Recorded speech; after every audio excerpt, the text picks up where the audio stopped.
Hello students, today we will discuss about the topic Dalton atomic theory। इसके हम main points पढ़ेंगे और इसकी लिमिटेशन देखेंगे। डाल्टन एटॉमिक थ्योरी का जो फर्स्ट पॉइंट है वो क्या कहता है कि matter is made of extremely small indivisible particles, जिनको हम क्या कहेंगे, एटम। यानी मैटर हमने अभी पहले पढ़ा था, तो मैटर है जो वो किससे बना होता है, बहुत ही स्मॉल यानी बहुत ही छोटे, इंडिविजिबल, इंडिविजिबल का मतलब जिसको तोड़ा ना जा सके, तो एक्सट्रीमली स्मॉल इंडिविजिबल पार्टिकल से बनता है मैटर, और उन पार्टिकल्स को हम क्या कहेंगे, एटम्स कहेंगे। तो मैटर किससे बनता है, एटम से। एटम कैसे होते हैं, बहुत ही छोटे पार्टिकल्स हैं, और इंडिविजिबल, इंडिविजिबल का मतलब जिसको तोड़ा ना जा सके। सेकंड पॉइंट है इसका, atoms of same elements are identical in properties, properties physical chemical जो प्रॉपर्टीज हैं उनमें यदि एक ही एलिमेंट के एटम्स हैं तो उनकी जो प्रॉपर्टी हो गई, जैसे मास हो गया, शेप हो गया, ये सब क्या रहेंगी, आइडेंटिकल रहेंगी। यदि एक ही एलिमेंट है, एक ही एलिमेंट के एटम्स है सारे, तो उन एटम्स की जो प्रॉपर्टीज है वो भी क्या रहेगी, सेम रहेगी। सेकंड, जैसे इसका एग्जांपल अब देखते हैं हम, जैसे कार्बन एलिमेंट है और इसके जितने भी एटम है कार्बन के, इसके उनकी प्रॉपर्टी क्या रहेगी, सेम रहेगी। इसी तरह atom of different elements are different in shape, size and chemical property. लेकिन यदि दो डिफरेंट एलिमेंट है तो उनके एटम्स की प्रॉपर्टी भी क्या रहेगी, डिफरेंट रहेगी। जैसे मान लो एक कार्बन है और एक ऑक्सीजन है, तो कार्बन एलिमेंट के जो एटम्स हैं और ऑक्सीजन एलिमेंट के जो एटम्स हैं उनकी प्रॉपर्टीज क्या रहेंगी, डिफरेंट रहेंगी। तो ये दोनों पॉइंट हुए क्लियर। फर्स्ट तो ये सेकंड पॉइंट क्या था इसमें कि यदि सेम एलिमेंट के एटम्स हैं, एक ही एलिमेंट के एटम्स है जितने भी, उनकी प्रॉपर्टी क्या रहेगी, सेम रहेगी। और यदि एटम डिफरेंट एलिमेंट्स के हैं तो उनकी प्रॉपर्टी क्या रहेगी, डिफरेंट रहेगी।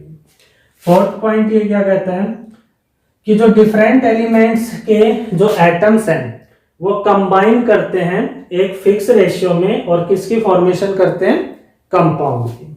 क्या कहता है कि जो दो डिफरेंट एटम्स हैं एलिमेंट्स के, वो कंबाइन करेंगे, और कंबाइन किस में करेंगे, एक फिक्स रेशियो में, और क्या बनाएंगे, कंपाउंड बनाएंगे।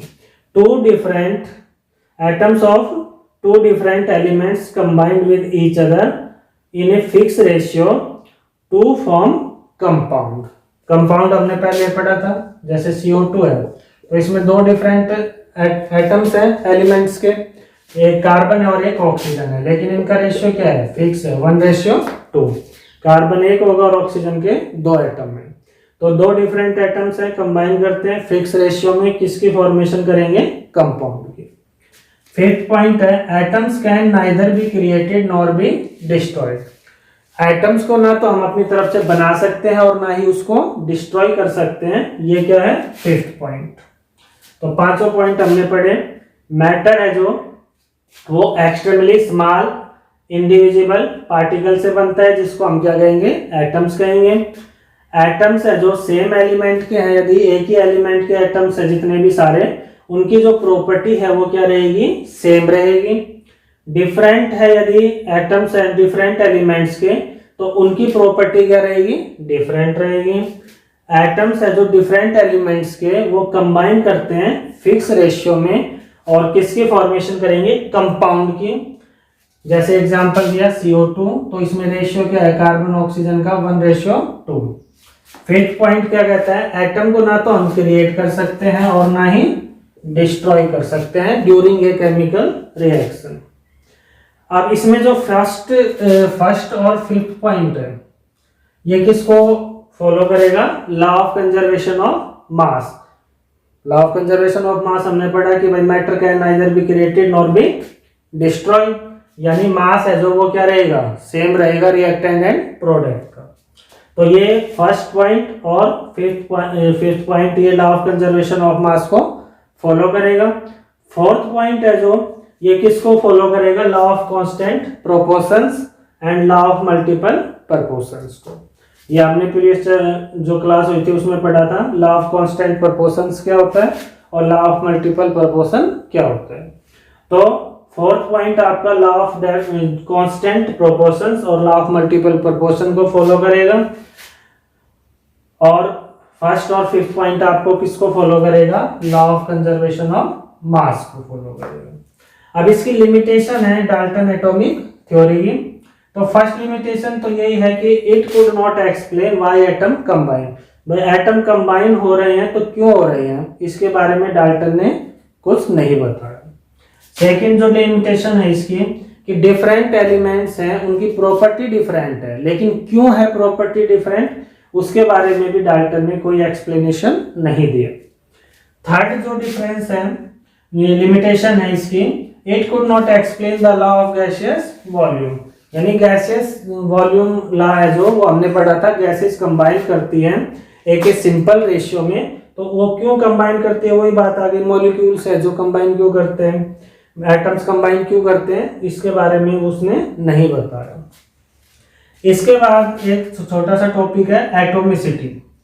एटोमिसिटी क्या होती है, कितने नंबर ऑफ एटम्स हैं किसी एलिमेंट के एक मॉलिक्यूल्स में, वो क्या कहलाता है, उसकी एटोमिसिटी कहलाता है। एटोमिसिटी क्या होती है, it is defined as the number of atoms of the element present in one molecule of the substance. अब इसको एग्जांपल से समझते हैं, जैसे O3 है तो इसमें ऑक्सीजन की एटोमिसिटी क्या है 3, O2 है तो इसमें एटोमिसिटी क्या है ऑक्सीजन की 2, तो कितने एटम प्रेजेंट है एक मॉलिक्यूल में वो क्या कहलाती है उसकी एटोमिसिटी। तो ये आपके डाल्टन एटॉमिक थ्योरी और एटोमिसिटी है जो इसके बारे में पढ़ा।